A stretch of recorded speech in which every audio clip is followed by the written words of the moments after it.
சேலத்தில் நடந்த மீட்டிங்கில் தளபதி விஜய் பேசும்போது மக்களுக்கு ஒன்றுனா இந்த விஜய் வந்து நிப்பான்றதை ஆணித்தனமாக அவர் பதிவு பண்ணிட்டாரு. 2026 எலெக்ஷனுக்கு அப்புறம் விஜய் போயிடுவார் அப்படிங்கிறதெல்லாம் கிடையாது. தளபதி விஜய் நீ லைஃப் லாங் அவருடைய இறுதி நாள் வரைக்கும் தளபதி அரசியலில் தான் இருப்பார், மக்களுக்காக தான் போராடுவார்ன்றதை ஆணித்தனமாக அந்த ஸ்பீச்சில் தெரியுது. இதில் தளபதி வேணுமா இல்லை ஸ்டாலின் சார் வேணுமான்றது உண்மையாகவே ஸ்டாலின் சாருக்கு பயங்கர கோவத்தில் தான் இருப்பார் விஷயம். இப்போ வந்த பையனுக்கு இவ்வளோ தைரியம் எங்கிறதுடா வந்துச்சுன்னு உண்மையாக சொன்னால் அவருக்கு இருக்கிற ஒரே தைரியம் இந்த மக்களும் அவரோட ரசிகர்கள் தான். 200 ரூபா கொடுத்து அவ்வளோ கூட்டத்தை கூட்டுறதோட மனுஷன் வராருன்னு தெரிஞ்சாலே அவ்வளோ கூட்டம் கூடுது. இது அவருடைய மாஸ் கிடையாது, அவங்களுக்கு மக்கள் அவர் மேலே வச்சிருக்க நம்பிக்கை. அந்த நம்பிக்கை உடையாமல் விஜய் பார்த்து போகிற நம்ம 2024 எலெக்ஷனில் வெயிட் பண்ணி பார்க்கலாம் யார் ஜெயிக்க போகிறாங்க.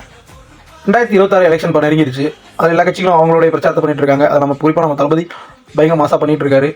தமிழ்நாடு ஒவ்வொரு தடவையும் ஃப்ளாஷ் நியூஸ் ஆகிற மாதிரி அவரோட என்ட்ரி இருக்குது. அவர் என்ன பேசினாலும் வைரல் ஆகிட்டே இருக்குது.